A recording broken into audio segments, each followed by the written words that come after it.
Victor, we're live. Welcome everyone to this wonderful episode of Podcasters Unleashed. And today it's gonna be amazing. And today we'll be talking about all things, building digital assets online and how to the gatekeepers, how to get involved. And but before we go into that, I would like just introduce my co-host, which the first person I see here is Simon. So Simon, can you just introduce yourself? Hi, I'm Simon Rushton. My podcast is Taxi Chronicles, where we interview people as they get into the vehicle and they tell us about their life's journey so it can enhance your world. My second podcast is Africa Investor Stories, where I interview people from around the world who've invested in Africa and they just share their stories about the pros and cons, if there are any cons, about what it's like to invest in Africa. Over to you, Carla. Hello, everyone. I'm the host of the Wonder and Wellbeing podcast, which is a podcast about education and well-being and all the other stuff to do with those two topics. Over to you, Matilda. Hello, everyone. I'm Matilda, host of Coffee with Matilda, A Journey to Self. And my podcast is about finding yourself, loving yourself, and then come out of adversity stronger than before. To you, Kavya. Hi, so I'm the host of the podcast Women Stories, where I share real stories from women who rose above different challenges. And tune in for a new, different season. Over to you, Victor. Yeah, thank you, Hala. Thank you, Carla. Thank you, Matilda and Simon. See, today it's just gonna be it's what we all have experience on, to some extent, and we've invested quite a lot of manpower and man hours into creating so much digital assets on the web. So, but for the past almost 3 years now, before COVID hit, we saw a huge jump when it comes to people being online, people creating. We have more creators online now that we have like 2019, because of the pandemic has really restricted us, and we had to majority of the people who are online now felt so much comfortable during the pandemic, and because they had no choice, and the availability of platforms like Zoom, StreamYard, and other video engaging platforms, including social media. But doing that, we find out that one of the consequences of that is that so many of us created huge amount of assets that we don't even know about. But before we jump into that, I would like us to go into the conversation. And Matilda, can you just tell us just what's your take about digital real estate? Well, Victor, before Metaverse, the digital real estate was about your presence online. For example, you have your podcast or you have a channel in YouTube. That was your presence. But now Metaverse came and definition is a little bit changed. Right now, some people might understand it. It's an online presence for housing, which you buy it in Metaverse. So maybe it's important to define it as before Metaverse or after Metaverse, because right now you can buy a property, you can rent your property in Metaverse. So that's how people see it right now. But overall, if you have any presence of any business or you as a brand, then you have a real estate in online. Absolutely. So it's simply put, if you have any sorts of, as you've just rightly said, any sorts of presence online, be it a podcast or be it anything, so Simon, can you just tell us what do you think about the because metaverse actually opened so much for us, and now we're seeing so many people go into the metaverse now, whereas we still have so much that we've already created or we can still create. So what are the types of, in your own experience, what are the types of real estate, or what are the type of digital assets that we can, just to put it out there, what are the types of digital assets that we can count? Well, there's quite a few. If you think of it as, for those who don't understand what the metaverse is, it's a world within a world, but it's just a virtual world. And the idea is that you can go on a date, you can go shopping. If you look at the game Sims is an early version of the metaverse, but the metaverse is going to be expanded on a bigger scale. Now, I haven't played the game Sims, but I do understand slightly a bit about it.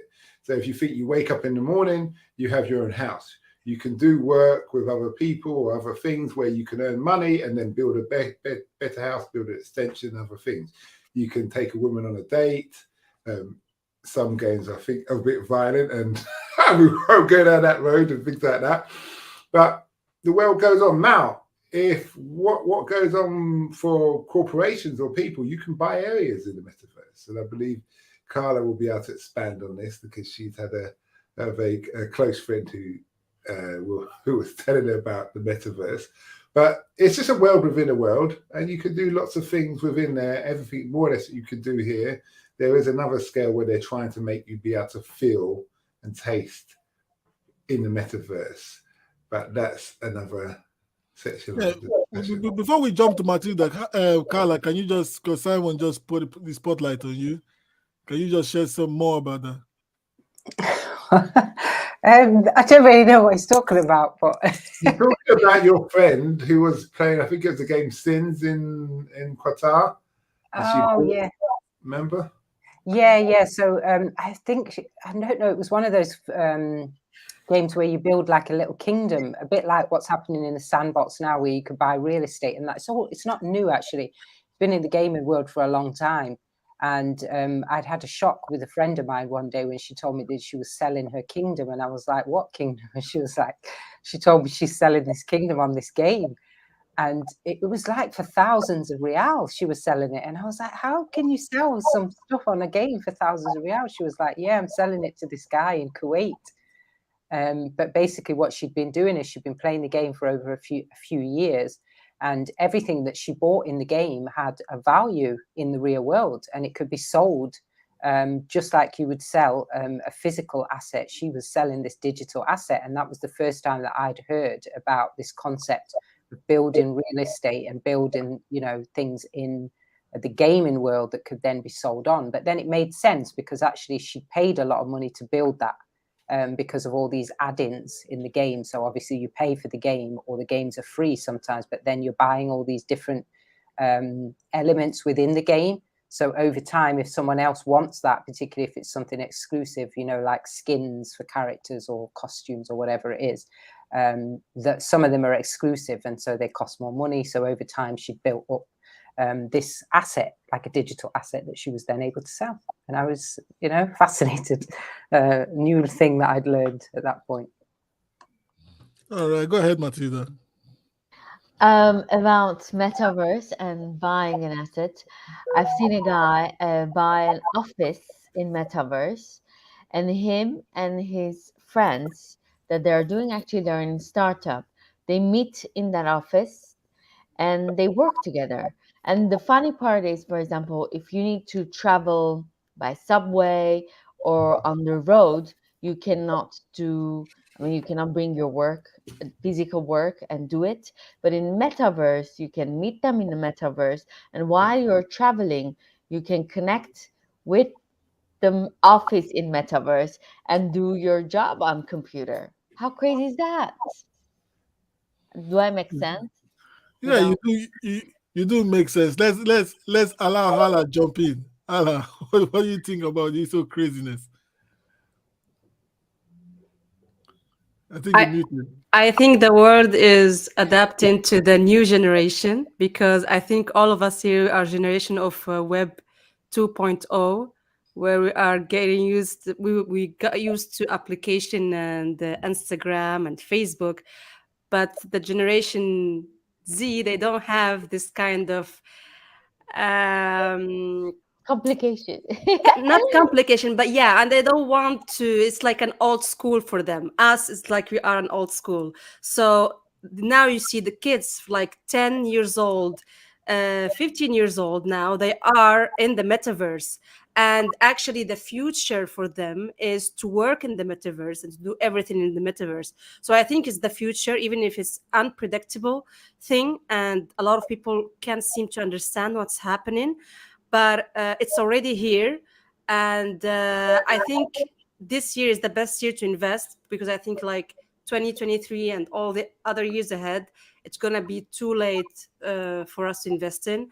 And I think also we can't just understand everything at once. We really need to gain more knowledge, and also to ask this new generation what they are really doing there, what they are buying, and what they are creating. You can create a lot of things in the metaverse, so that is cool too. Okay. Yeah, Matilda, just before that, Simon, do you have any comments to read?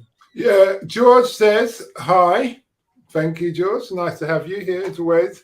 Nelson says hi, everybody. Obviously, Nelson's away. He's not with us this season. Then we've got Sasha. It's not especially new. Someone offered me 6,000 euros a long time ago for my account in the World of Warcraft, but I wasn't interested even more. I'm not sure if he knew in there, Matilda. You might have said, had it say something different. George said, I don't think I will get sheet music scores on the metaverse. I just rescued one from 1895. Are we sure that's okay? Okay. And to invest in the message, you need crypto. There you go. So for today, George, to keep it simple, digital real estate, it's everything you see online that is related to you storing value online. So I think your music sheets, this is for George. I think your music sheets will become valuable. I don't know how it works, but it will become valuable. So I won't say sell yourself short right now, because your website that you have all your stuff being saved on, your domain names, your URL, all these are forms of digital assets for you, Josh. So I would say it's worth something, because you've actually added your time and expertise on that. So it's actually worth something. So Matilda, you are excited just now. What are you going to say? Just to add to that, sorry, Victoria, just to add to that, Nike, Apple, and some other big corporations have all bought land in the metaverse, let alone built a shop. They bought land. So they're big corporations, they're big beasts or big whales, however you want to put it. And they're not going to do that for just all the fun of it. And as Sasha rightly said, where he says about crypto in this statement, if they're buying land, that means they're going to need their knowledge that you're going to need crypto to do things. And how did they buy the land? They must have used crypto for it. But over to you, Matilda. I was going to say, whoever has teenager and maybe they want their teenager to work this summer, Subway is hiring in metaverse. I mean, so your teenager is not going to leave the house, but it's going to work. I don't know how the paying is. I don't know. Maybe I should apply to see how much they pay. I don't know. But I know that they accept application now. So you go in metaverse in a Subway sandwich, and then you buy your sandwich. So they're helping you to buy your sandwich. That is something. And I think, Simon, like you rightly said, so many corporations right now, JP Morgan, they've launched about almost, a couple of billions into acquiring huge amount of digital lands. But the thing is, I don't want to, you see, because when we're talking about metaverse now, and George is creating stuff online, so I don't want to go, the metaverse for me, and I don't know, some of us is really like, it's neither here or there, even though we know that it's something that is now. But let's just break it down and come back a little bit home, and Simon, you see, who can create who can create these assets online? You know, there, that is a funny is there thing. any barrier? The first thing that struck me, and there's a question I was going to actually throw out to you, was who creates the metaverse and who owns that land to sell? Because we're all buying, well, people who ever are investing are buying something that's virtual, but who's created it? You know, it's like, where did it go on, Matilda? I think Matilda wants to answer that. Well, there are creators of these lands. They're based on a team of people that are working on it. It's like a startup. And then there are different layers. The first layer, second layer, third layer, and they put it on sale. And people want to invest in that land, in that world, because there are different worlds. When you say layers, can you expand on that, please? When the project is layer one, maybe it's like a certain they create that land to a certain degree, they put it on sale. Maybe it's, I don't know, 1 cent per, I don't know, square meter. I don't know exactly the amount. But then when they develop more, it's the second phase, which is more, they need the donors to put more money. Then the third phase is the more expensive one, and lots of people want to invest in. I think it's dependent on the creators, who's the team behind, and it's interesting. So if whatever land you're buying it, you need to see who's creating it and which team is creating it. And each land, each world have different creators. Mm-hmm. It's But like actually, startup. They're creating. It's a startup. yes, but actually, I just Googled it now and I found that like an 18-year-old entrepreneur, his name is Palmer Luckey, and he's the first guy that he has done a prototype about the metaverse and the virtual aspect of it, and it was in 2010. So I think the idea is not that new. It's just something that is more accessible now to everyone to get into it. I sorry to answer, but the idea is not new, but we couldn't make metaverse. This is right now because it requires a lot of energy, and your internet needs to be very fast. Yeah. I think 5G is, and if it's not enough, because for example, you're in your metaverse home and you're opening the fridge of your metaverse and you're looking at whatever you have. You bought milk, eggs, whatever, and then you want to grab that. The speed needs to be very fast. Still, metaverse right now with 5G has some problems. So I think the next step will be making a faster internet for your metaverse world to function perfectly.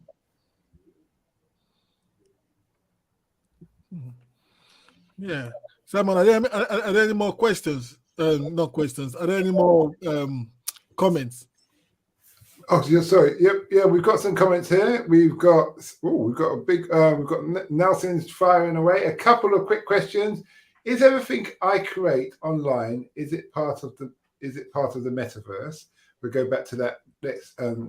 Back to that, Isa. I mean, how are things registered? How is our ownership registered? For example, physical real estate. There is a deed, proof of ownership. I think that will be a bit, we'll come back to that as well. Sasha, crypto are actually based on stock market, and I will probably lose a lot of value from the future crisis before the regulation. There's also a right timing to invest as a classic invest. So I think that should be investor. The problem is to consider as an asset something with no profitability. And his last comment from Sasha says, for the moment, it's just a bet, not an investment. Okay. Now, we can respond to some of those things going backwards. I would say for when he says the last two comments that Sasha's made, if you think of what happened with Carla's friend, she made money. Correct me if I'm wrong, Carla, here. she made money on her investment because she invested, built up a city, sold it, and made money. So it's not just something that's not going to be something stable, because there's obviously a demand, and where there's a demand, there's always room for profit. Going back to Nelson's comment, does anybody want to jump on that? Yeah, Simon, just hold on. Before that, I would like to go on the first one, on the first comment from Nelson. Yeah, I would say, in my opinion, no, it's not everything that you create online is part of the metaverse. Online, we've been here creating stuff before, before the metaverse started like gaining the whole popularity, or maybe the switch from Facebook that actually shine more light on metaverse when they changed their name, they changed their brand as well to Meta. So I think that gave metaverse so much credibility and so much focus. Isn't everything that Facebook do now considered part of the metaverse? I won't say so, because the metaverse is augmented reality with so many other stuff going on. But me seeing you right now is not carrying out different actions on another level that we can't control. But here, I can control my hand. Yeah. So the metaverse, we would define it as it's strictly for avatars. Yeah. Avatars, for those who don't know what avatars is like if you've seen the movie Avatar, that is an avatar. Yeah, that human being, that creature of a perfect specimen, even though it's 10 foot tall, that can jump and swing through the branches of the Amazon. And the guy was crippled. The guy was crippled, but he can actually run and fly. He just puts that thing on his head, lies in that comfortable, mushy bed, and away he goes. Yeah, let's give Matilda the second question from Nelson. Well, first I wanna bring this topic that metaverse is not a new topic. There is this novelist Neil Stephenson. We talked about it before, I think, our last season. In 1992, he wrote a novel, and the name was Snow Crash.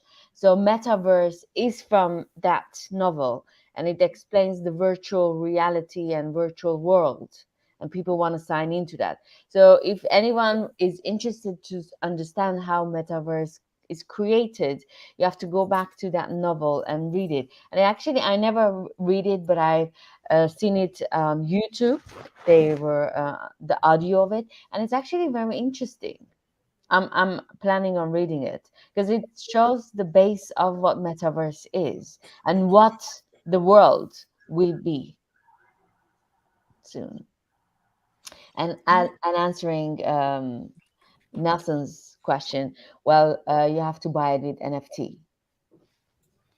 Okay.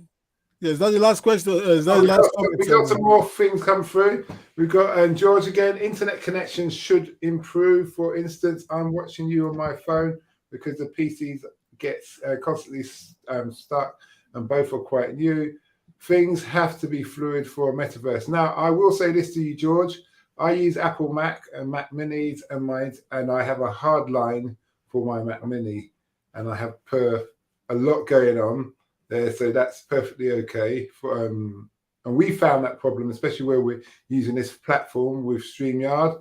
If we're all on, I'm not sure what you call it, if we're all on 5G or what have you, it's not always sufficient, especially for someone who's in the control station. So you may want to upgrade in that sense, or up your network supplier package. And moving on to the next statement from Wayne, who's a friend of mine. We are already in and using the metaverse, he says. And then he goes on to say, watch this film and you will see how the metaverse will be used. I will feel free to, I'll leave that up for a while, just so that you can see. But in the meanwhile, let me just click off in here. They say you will own nothing and be happy. And like, I knew that would get a smile from Matilda.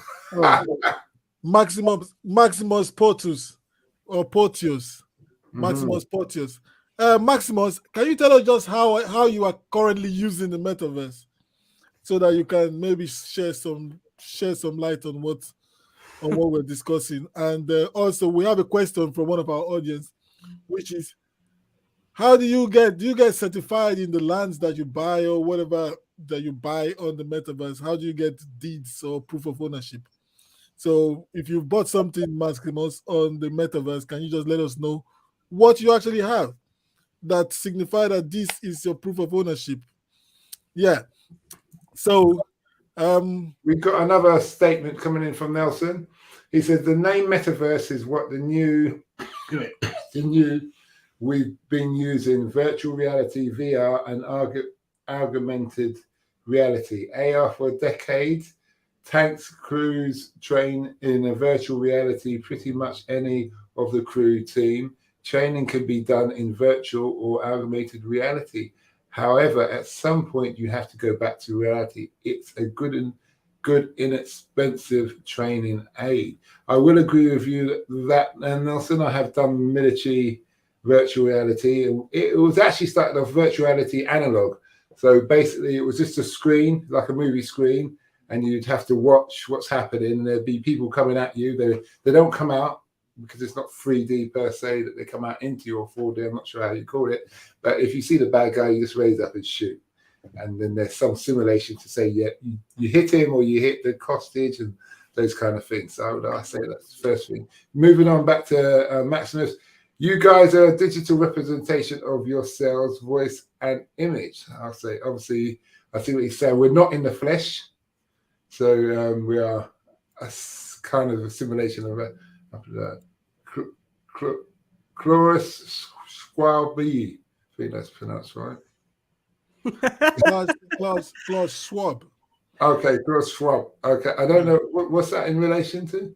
I think it's one of those early writers or novelists or book guys, authors. Let me not say book. The Great Reset.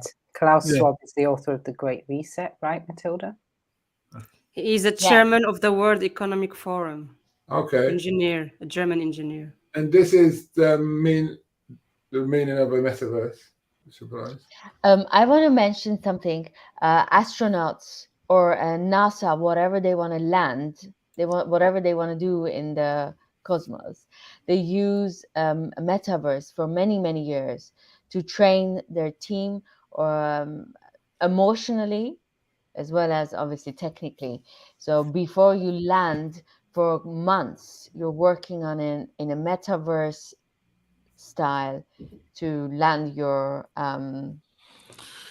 Matilda, you're moving it now. Is that not just simulations that you see in every theme park that you go to, where the trains go like this, and you're inside with your kid or someone, and in the dark cover, you just like go in, like, yeah. Takes you I through the see what you're saying, Victor, and I'd say you're both right in that sense, because what Matilda's actually defining it as a thing, you're talking about it as it's really invented, but obviously as technology goes on, more words formulate, and then we end up with a metaverse, which we've got today.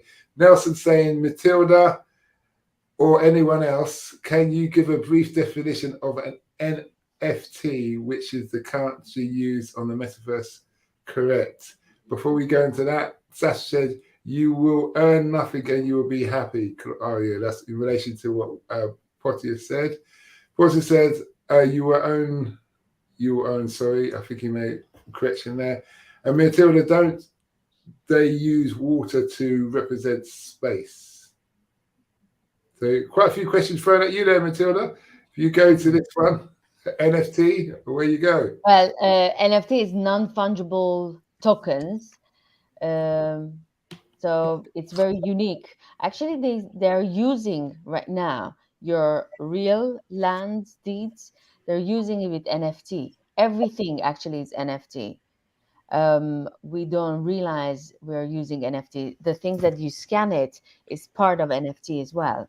So later on, I'm sure everything that we have on the paper as a ticket to go to concert, as your deed of your house, or some they say even your diploma from your school, it's going to be NFT.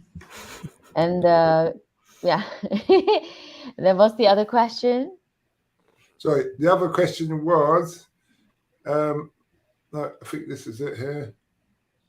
Oh, okay. Yeah, if they're using water. Well, this is what I know. I'm not an astronaut, so I cannot, and I haven't had those trainings. I would have wished to be one, but I don't know. But I know that NASA for years they're using it. Whatever they're trying to land in Moon or in, I don't know, Mars right now, they've done their training for months.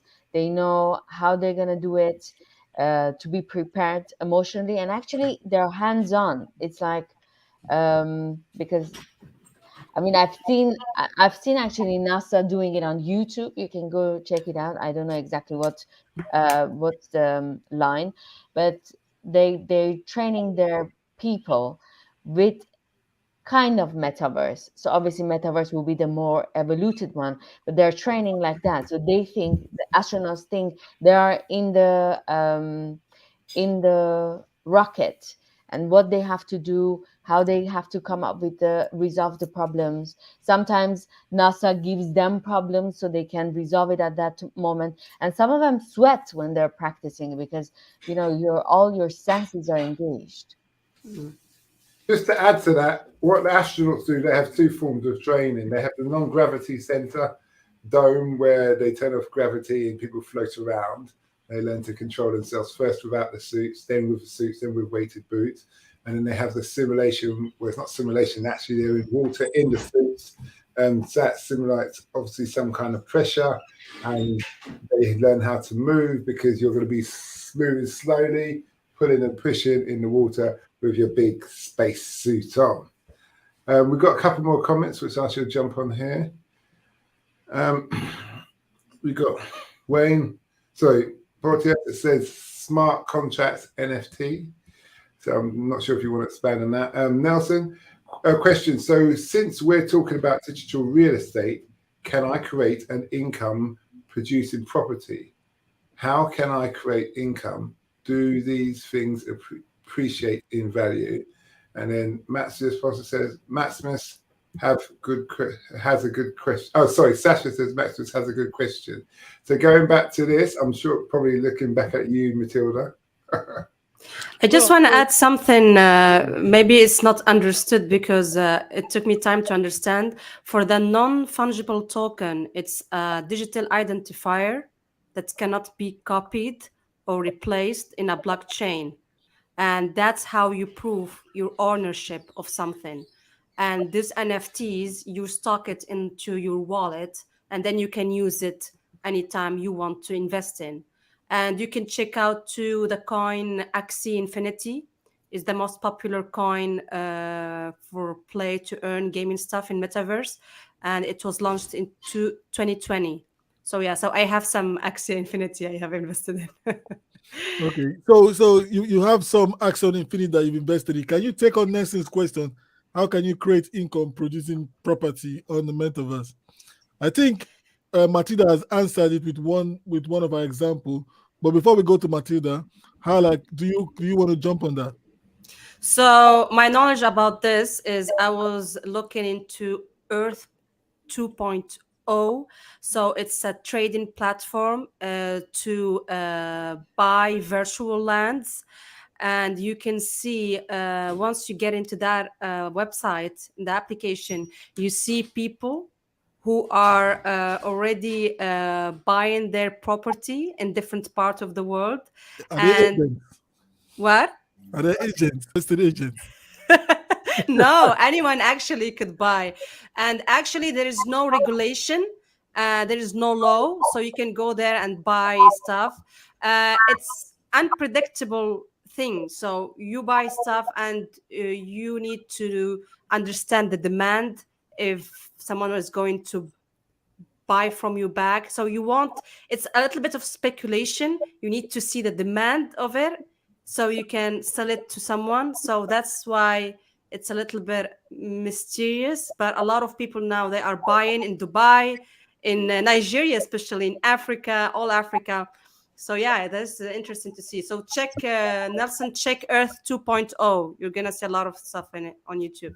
Maximus says the question isn't about ownership, rather about how to generate income. And I think that's a good valid point. At the end of the day, we all want to make some wonga. Yeah. So, Matilda. Moving on there, we said, and Sasha, and if you have a solar tempest with an electronic magnet, how metaverse will be protected with a deed? I have a real house, but on metaverse, how they can protect that? Well, I think in answer to that, that's where blockchain comes into, because with blockchain, everything's accountable, because everything has to be agreed throughout the blockchain, and everybody's recognized that before. We've got one more comment, and then we can go back to what Potter said. We've got a couple more coming in. Question. So what are the safeguards? For example, with physical land, there's a limited supply. However, in the metaverse, I can, or someone else, flood the market and just continue to create more digital real estate. I would say in that case, it's all about demand. If the demand's not there, regardless of you creating more, people won't buy it. Yeah. So just a second, Simon. Let's allow Matilda to come in here. I was gonna say how now to answer Nelson's question, how you can make money. Well, you can buy the land, Earth 2.0, or decentralized land is one of the other worlds that you can invest in metaverse. And you can buy land, you can create your own home, either yourself in the decentralized land, it allows you, or in Earth 2.0, you can just buy an apartment, a beautiful apartment. You can even look which apartments you like in Dubai, for example, in metaverse. And then you buy it for a cheaper price. In a year or 2 years, you can rent it out. There will be people who want to rent it. I think Sephora bought office space in metaverse. And some big companies, they're buying off their lands in metaverse, because in a couple of years you're going to rent it out, or you can sell it like how you do in real life. You can sell it. At the moment, they're not creating income. They're just investing right now. Right now, you're investing income, but I've seen there are restaurants that you have to pay to get in. I mean, how you eat, I mean, the taste part hasn't come out yet, but it's the experience. So you're selling an experience. Lots of times, a lot of concerts. I think Bieber, who's Justin Bieber? Oh, I mean, yeah. I know who he is, but he had the biggest concert in metaverse. So you pay, then you go, you meet your friends in metaverse, and then you watch the concert together in metaverse. So there are all these ways of making money. Also, when it comes to, for example, decentralized land, they want to buy land in places in the world like Nigeria that has a lot of resources, because they believe the resources are limited. So you want to be somewhere that there is, I don't know, like how you buy land in the real world that we're living for gazillion years. It's like that. Yeah, let's go. Let's go to Carla now. Yeah, I was going to say just what Matilda said there about you make money in the metaverse exactly how you do in the physical world, but everything's just digital. So whatever can be bought and sold in the material world can be bought and sold in the metaverse. It just needs to be created as a digital asset. But also you can flip things. So exactly how if, for example, you were a property investor in the real world, the physical world, you buy a property for 10 grand, you know, it's derelict, you do it up and then you flip it, sell it on for 50 grand. It's exactly the same in the metaverse. You will buy digital real estate, then you wait for it to increase in price and then you get rid of it. And it's the same with all the assets. You can do that with everything from, I don't know, a little doggy. You can buy a little doggy in the metaverse and then it's next year it's worth more money because it's in demand. Or also there's the concept of a limited supply of things. So just like, for example, in the real world, you might get a limited edition pair of Nike shoes. In the metaverse, you can also get limited edition products like that.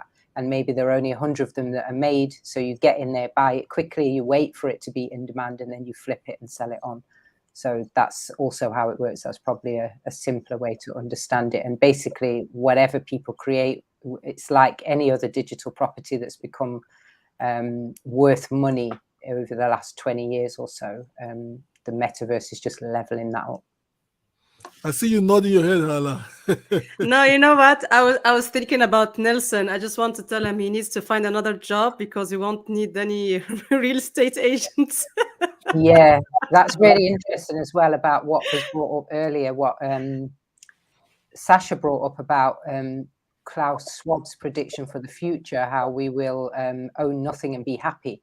You can definitely see how the more that people buy things in the metaverse, the less they will use their money to buy physical things. And then eventually somebody somewhere will pull the plug and everything that you think you own will now just vanish and you'll be standing there with nothing. And I think you'll be over. You'll be over. How can you be happy with that? Just make sure you buy clothes in the real world, and you're not just living in the metaverse. But you know, they say in the pajamas you were given when you was a teenager. Okay? Yeah. My body is perfect. Metaverse. Yeah, well, You you know, buy they stuff. say- You buy stuff. We got some comments firing in, guys. Let me read out these comments. The regulations will be coming in soon. Also, Yeah, How do you know which until then. metaverse will be the one to rule them all. Okay, Until we've got then, a new let's just talk player. about. Let- all right, go on. Yeah, let's just talk about. We've spoken about the metaverse, and let's just come to let me say real life now, because Twitter was sold for a couple of billions of dollars a couple of weeks ago. 43. Yeah, and we know these are digital assets that we can actually create right now without overthinking and learning new stuff about, or going too deep into NFTs, non-fungible tokens and fungible tokens and all this kind of stuff. So, say on the community that we are right now, impacting our community, impacting us right now, how can we create these other assets with our eyes open? How can we create these other assets to like help our community right now, or help ourselves? What, in the metaverse? No, not in the metaverse. This Web 2.0 right now. how can Carla? All right. In the meanwhile, when you think about that, I'll carry on reading out these comments. Yeah. So we've got a new player on this. Rifan. I hope I pronounced it right. Hi, it's nice to see you here. Nelson, okay. So sorry, I met my friends in the metaverse concert, and yes, I was still sitting in my living room. Question mark. I'm not sure if that's a joke. We've got. Excuse me. Why is that not clicking? Exactly, Nelson. It's not a Zoom party. Exactly. I'm not sure about that occurrence. It seems like they're having their own conversation going on there. Excuse me, Matilda. Do you prefer to buy digital shoes or go to? Okay, that's a Web 2.0 is dead. Okay, so Matilda, let's start with the lovely question from our special person. I think we need to invest in both. Matilda, you're going to be held to Both. Because I've heard that there will be in like 50 years or maybe less, people wouldn't even want to eat anymore. They would just have IVs on them, and they would sit in their one bedroom, not even one bedroom, like one room, and they will be connected to metaverse in a restaurant. So that's gonna happen, and lots of actually, I'm not sure. What will be going through the IV? You know, you put IV in your hands What will be going through there? Yeah, I know. What will be just going into? What will be going into you? because you need to eat. So you're not going to be interested in eating physical things anymore because your reality is in metaverse. I'll be dead and gone by then. Yeah, well, it's in 50 years, they say. In 50 years. And I think Gucci they did their fashion show in metaverse. So Yeah. it's crazy things happening, and you need clothes for your metaverse now more than your real world. Seems like it.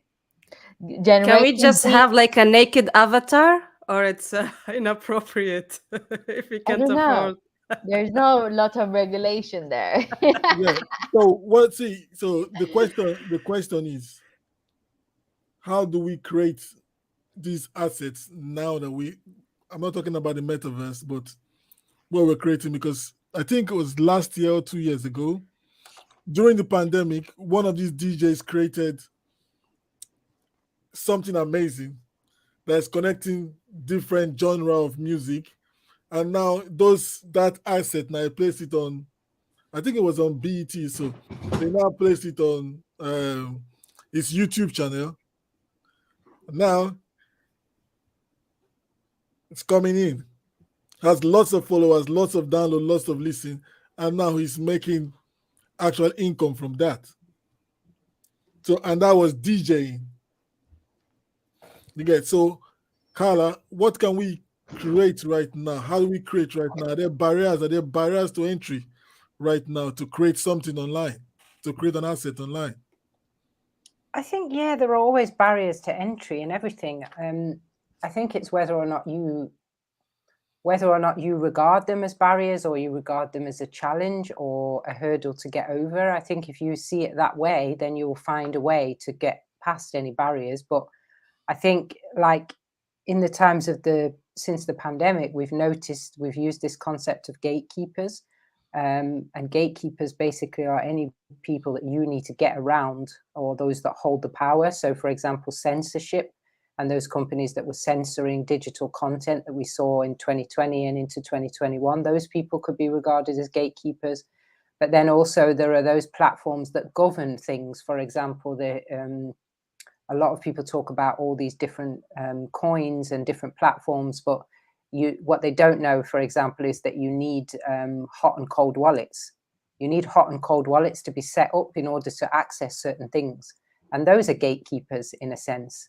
If you're not able to set up hot and cold wallets, or you're not able to access the basic technology in order to create digital assets, whether that be on the blockchain technology or off on Web 2.0, then that becomes a gatekeeper to you. If you don't have reliable internet connection, that becomes a gatekeeper. If you live in a country where there's lots of control, government control, lots of censorship, lots of big tech companies governing and controlling what you can and cannot access and how much you can interact on the web, then yeah, all of those things make a difference. But it's up to you really to learn how to get around things and focus on what you can do rather than what you can't. But also, I think fair enough as well to say that it's not for everyone. This world isn't for everyone. I'm not with Matilda, who believes that we're all going to be hooked up to IVs and all that kind of thing. And it's not going to be optional. I believe it is going to be optional. And I believe that there's going to be large populations in the world who just don't have access to this because of things like their underlying infrastructure. You need a lot of power for this stuff. You also need great Wi-Fi connectivity. And you need that consistently in order to be able to access the metaverse. And that just isn't globally available. And we know it isn't going to be because it wasn't with Web 2.0. There was this, if you remember when the internet was first coming out, there was this theory that we were all going to be on the internet and there wasn't going to be any more books and that we'd get rid of paper and all of that. And it didn't really happen. It didn't happen for everybody. There are still loads of people globally who don't have access to the internet. There are loads of people globally who still don't even have access to banking, traditional banking, and we're claiming that they're going to have access to financial systems through blockchain. But are they really? With energy prices, for example, here in the UK going through the roof, a lot of people can't even afford to run a washing machine, never mind do all this stuff to do with NFTs and metaverse and all that. I just don't think it's going to happen for everyone. I think we're going to see a massive divide in who can have access to these things and who can't. And I suppose then things like financial status or lack of financial status will become a gatekeeper, as it already is for a lot of people with Web 2.0 and Web 1.0. It's always been the same. There's a difference, isn't there, between who can access it. It's not for everyone. But you don't really need a lot of money to have not a YouTube channel, or maybe, I don't know, to have a Google account and create a YouTube channel. You have a phone and create something. You don't need. Yeah, you don't. I agree with that. No, you don't. But you do need to have some access, and you need to have consistent access to be able to. And also remember, time is an asset. So time is something that some people don't have in order to create digital content. Like even what we're doing now, we sacrifice a lot of our time for this, but it's a luxury because we can work less, if that makes sense. If you're a labor person, you just work, 16 or 20 hours a day. When do you create digital content? we're privileged people, aren't we? Because we can sit down and talk for an hour, whereas some people cannot. I just want to show you. I just want to share this. Elon Musk's new company, Starlink. This is what he wants to do. He wants to create internet for everyone for free. So they are working on it. Look at Starlink. They're gonna send a lot of broadcasts in the world. It's connected to each other, and I think they want to do it by 2033 or 2034. It's interesting. I think the world is, or the leaders of the world is taking us to that direction. So they want to have free internet for people, even in the villages, remote villages in the world. Until then, Let's Simon, see. you're muted. Let's see what they do. Sorry, Matilda, are you referring to Starlink, Yeah. Elon Musk's company? Oh yeah, that's not for free. It's $100 a month at present. He's mapped the world already. They're testing it in Ukraine during the war, and they've got it in some other rural places. But it is said to be able to work within places like the Arctic Circle, Bermuda Triangle, where normally you couldn't operate things. The satellites are lower than the normal government satellites that they have. Well, right now it's with money, but the goal is to make it free. Okay. Yeah, we have a new. Yeah, we've got loads of comments. I've been flicking through them as we go. So what I'll do, I'll just start off from here. We've got Ali, NFT market. Hi, and so further on, nice to have you here, Ali. I've never had you here before, but it's nice to have you. NFT market is very new, and questions about rights, ownership, intellectual property, and more have not been fully explored. The question is, what's next? What is next? Your expectations. Here we go. Starlink is the revised Starnet. Okay, that's interesting. And George, yes, he's jumped in there. Said, I heard it on the news today. The US government wants low-income households to pay $30 for an internet connection. Now, this is very interesting because the manufacturing countries of the world, like India, for instance, they give free internet service to all. Yeah, which has enabled their economy to boom and enable them to produce all these IT engineers, because everybody will be able to get free internet, so they'll be able to get access.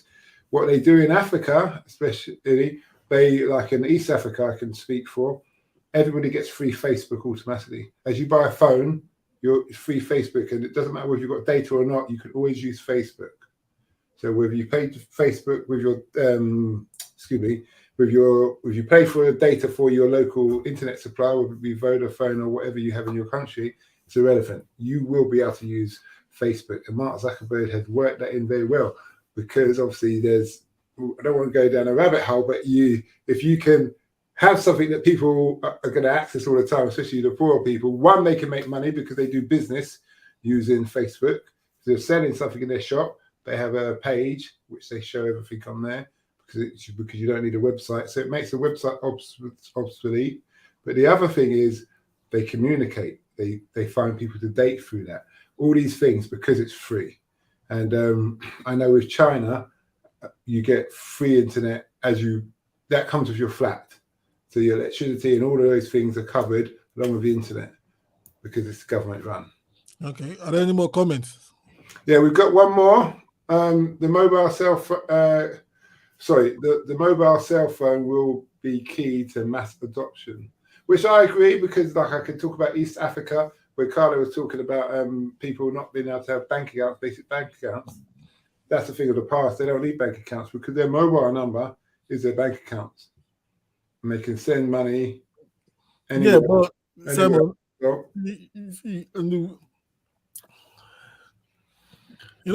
I don't know how the percentage of people that don't have bank accounts in the West, maybe in the UK, but there are a lot of people who don't. I don't know how many percent. In the UK, yeah, in the UK, yeah. Everybody would have a bank account because whether you get your benefit, post office and co. So what I'm saying, you get your benefit for your bank account for those who are unemployed, and you work and you get money. Unless I can only think of if you're a drug addict or somebody. You see, Carla was just shaking her head now because I'm gonna pass over to Carla to hear what she has. Yeah. She always has some great words of wisdom. But from what I know, everybody I've known has an bank account, and I don't just know. I don't know a lot of rich people.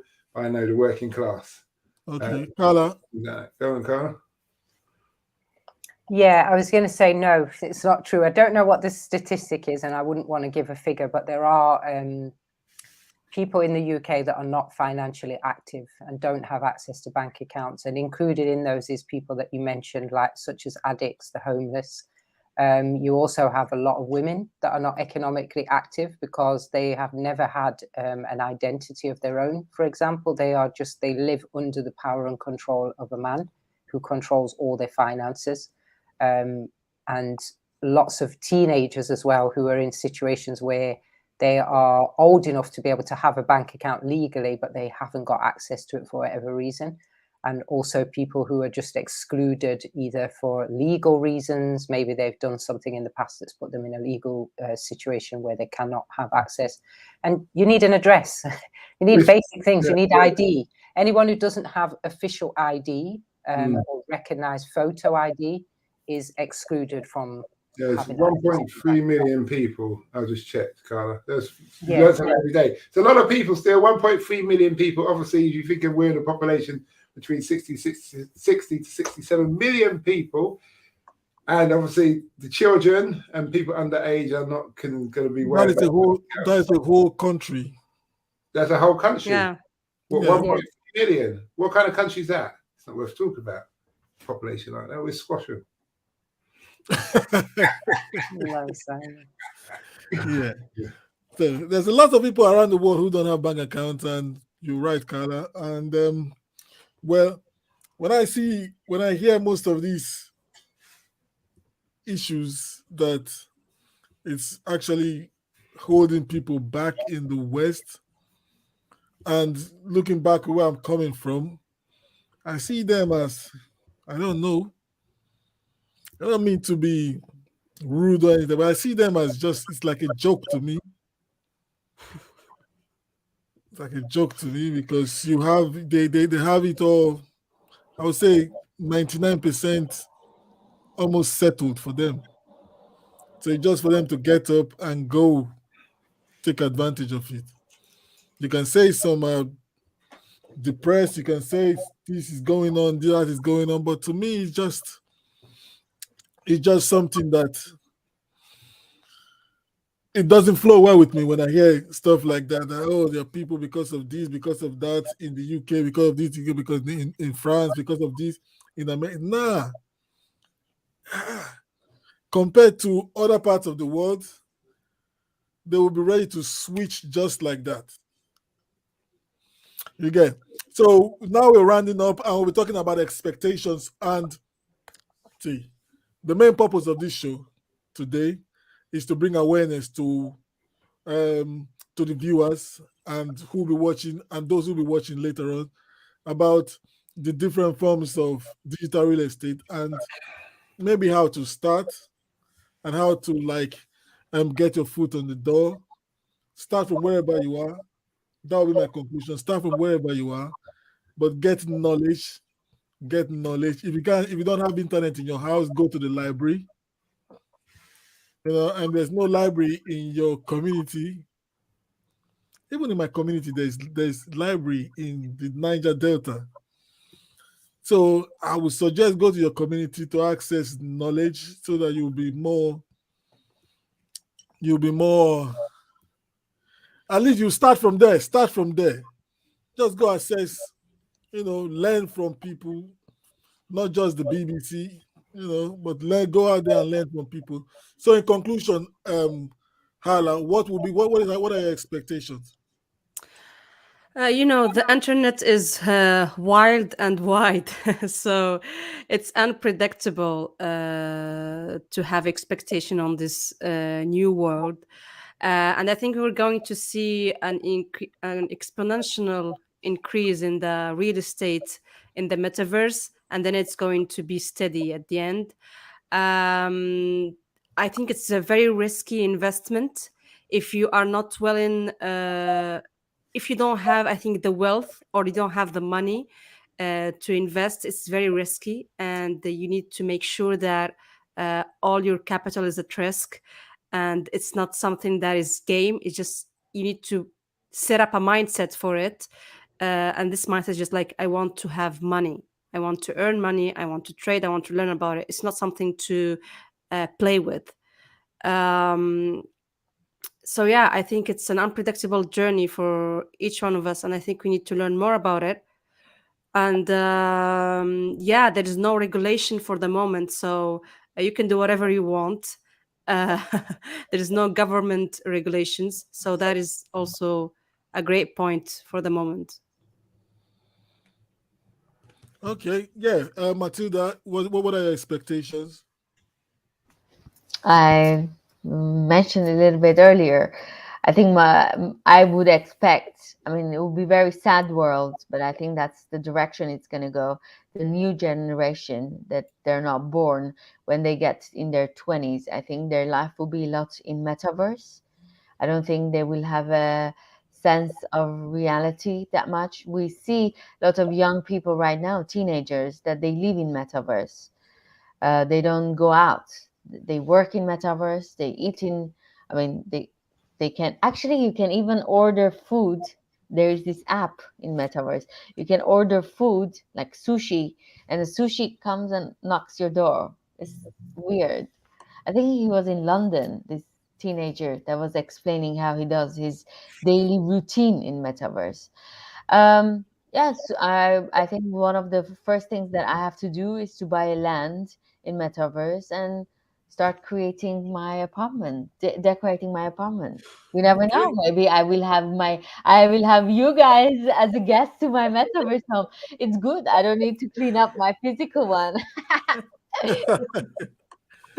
uh, See, Simon, can you just give us your expectation and just run through the comments before we go to Carla?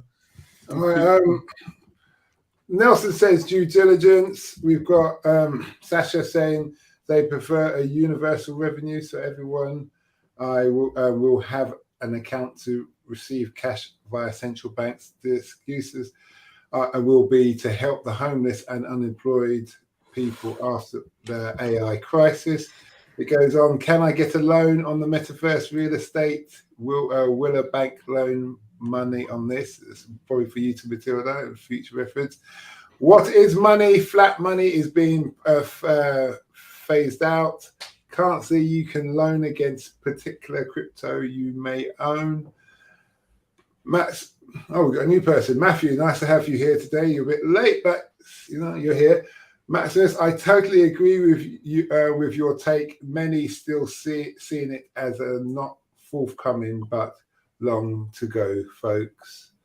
And that's it for now. My personal thing when it comes to metaverse, I don't think all will jump in. You've got the old age pensioners that just can't get handled with technology. It's hard enough for them to get a bank account in the first place until they found out they like talking to the cashier and they go every day. There's people like me who probably won't be interested in it unless I'm going to make money on it. I only use social media right now because it's part of pushing out my platform. But apart from that, I couldn't care less about it. And I'm more than happy traveling the world, seeing real people, real places. That's my take. Over to you, Carla. Over to you, Carla. Trends, where do I think it's going? Expectations, I think there's going to be huge growth. I think 2022 is definitely going to be the year of the metaverse. I think we're going to see massive growth. Their massive investment. I think all the major companies, it's already happening. They're just going to be bailing out and going into the metaverse and dominating. I think there's a short period of time left for regular people to get anything before they all just start swooping in and taking it all. I think we're already seeing that now in the early part of 2022, just like Snoop Dogg is active in there, all the celebrities are in there, and it only takes one before they all jumping in.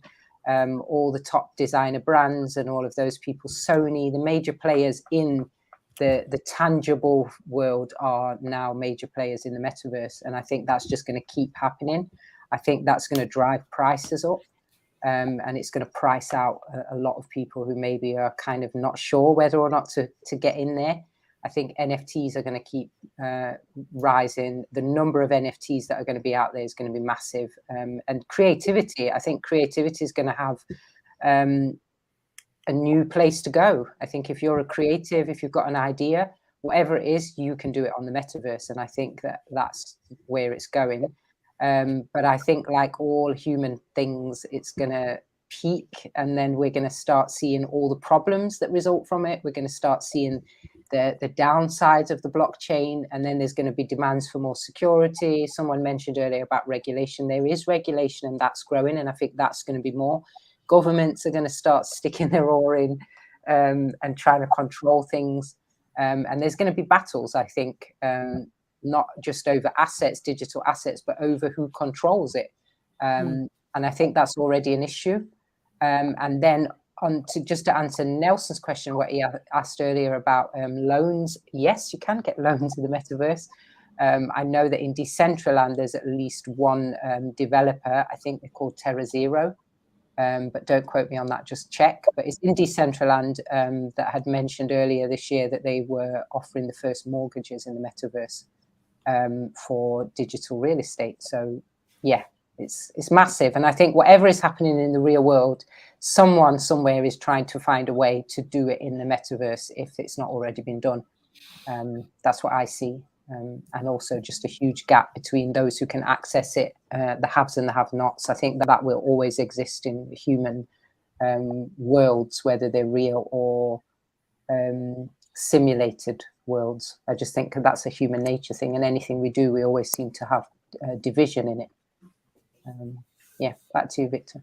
Wow. Thank you very much, guys. And it's been an amazing time. So I would say thank you to George, Maximus. Maximus, you left the last comment here. Say bye to DeFi as we know it, And George says, I think we'll see the crypto collapse with the stock market crisis and reborn with regulations. Before that, I don't touch it. Before that, I don't touch it. Okay, it's about timing, like the real world. Thank you very much, George, for your. This is Sasha. And so thank you very much, Sasha. Do not forget. See, Sasha, I will recommend Hermes and not digital shoes, please. Yeah, thank you, Sasha, for hanging out with us. Maximus, thank you. Matthew, thank you very much for joining us. Ali, thank you very, very much.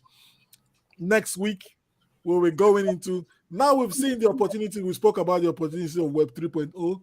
Next, we'll be talking about skills of the future. What skills do you think we'll be needing in the future? Maximus, you said Web 2.0 is dead. So creating Web 3.0, we need more skills. So what are the skills that we will need?